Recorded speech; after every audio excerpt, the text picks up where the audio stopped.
Labrador Iron Ore Royalty has some serious dividends, but are they a must-have stock? Holy banana bread, let's do this! Sometimes, as investors, when we see dividends above 10%, we get a little greedy as we start to count all those extra returns. We could be making a pile in some capital, so we don't miss out on that extra cash. That sounds fantastic, but it is never a great idea to just throw your money at high dividend payers without doing a whole bunch of due diligence. Some companies have amazing dividends, but don't have the fundamentals to support them. In some cases, you can get in a situation where the capital loss on that stock is pulling down that dividend such that the total return is actually smaller than the dividend itself. That brings us to the question, is that what we are looking at with Labrador Iron Ore Royalty? Or are they in a more protected place with their connection to the natural resource sector? I am absolutely bullish on natural resources for 2023, so this is a deep dive. I'm really looking forward to it. Before we smelt some iron, tell me in the comments if you have any LIF in your portfolio. Thank you for dropping in on the home of free financial content on YouTube.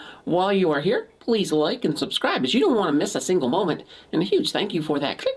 Labrador Iron Ore Royalty Corporation is a Canadian company that provides investors some exposure to the iron ore market. Interestingly enough, they do this through equity and royalties in one company. They hold a 15.10% equity interest in the Iron Ore Company of Canada, IOC. In addition to this equity, they also receive a 7% royalty and a 10% commission on all iron ore products produced, sold, and shipped by IOC. Most of this revenue, after paying Newfoundland, of course, their 20% in taxes, is paid out as dividends, which is why we do see some pretty big returns from time to time. It also explains why they have what I refer to as a floating dividend. The amount of their dividend changes each quarter to reflect how much money has flowed into the company. It's as simple as that. The Iron Ore Company of Canada, now they are a subsidiary of Rio Tinto, which is an Australian company. They are also the majority owner of Labrador Iron Ore with a controlling interest of 58.7%. That, of course, is all pretty cool.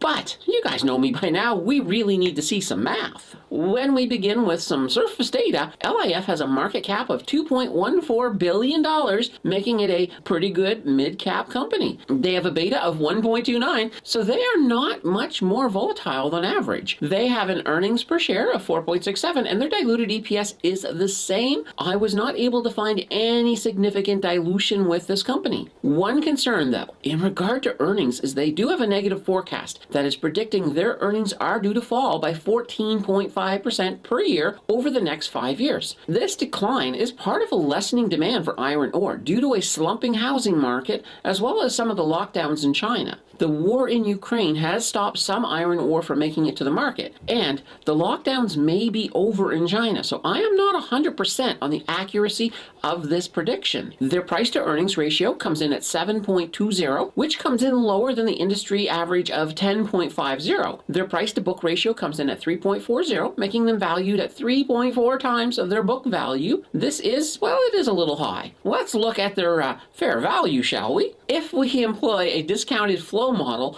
we get a fair value of $46.56 compared to their actual price, which is $33.52. This makes them undervalued by 28%. That seems fair to me, and I do actually agree with those numbers.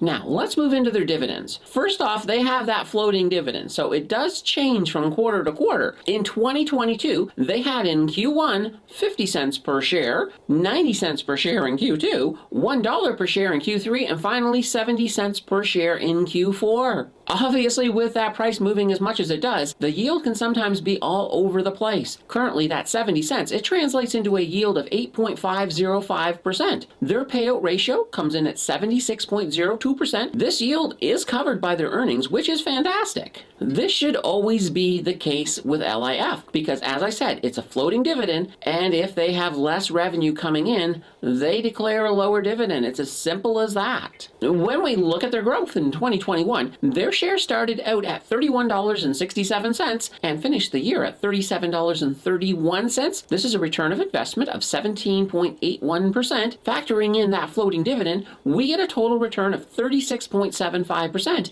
That's not too shabby. In 2022, their share price fell down to $33.52 for an ROI of negative 10.16%. And once again, if we factor in their floating dividend, we get a total return of negative 1.85%. You can see a huge difference in dividends between the 2 years. In 2021, they gave $6 per share total, while in 2022, they gave $3.10 per share. We will take a look at their debt, though I have to say right up front, royalty companies usually do not have a lot of overhead, and in fact, that often leads to very little debt, and we get a total debt of zero compared to $568.97 million in equity. This goes without saying that their debt to equity ratio is 0%. You gotta love that. Labrador Iron Ore Royalty is absolutely debt-free, and they have been debt-free for more than 5 years. There is no need to look at their short and long term, as no liabilities makes it a moot point. This is one of the reasons I really love royalty companies. So what is the final verdict? Labrador Iron Ore Royalty Corporation is just interesting, yet at the same time,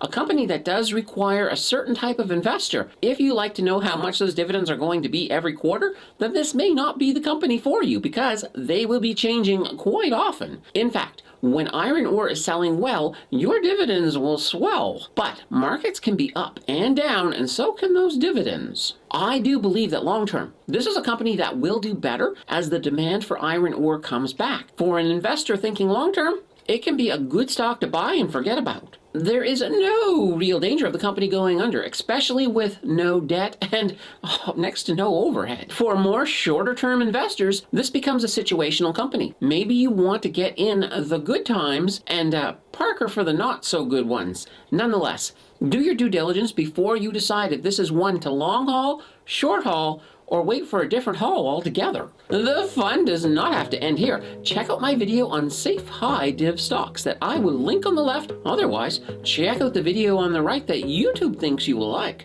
Your click will decide who is right, and I will see you in the next video.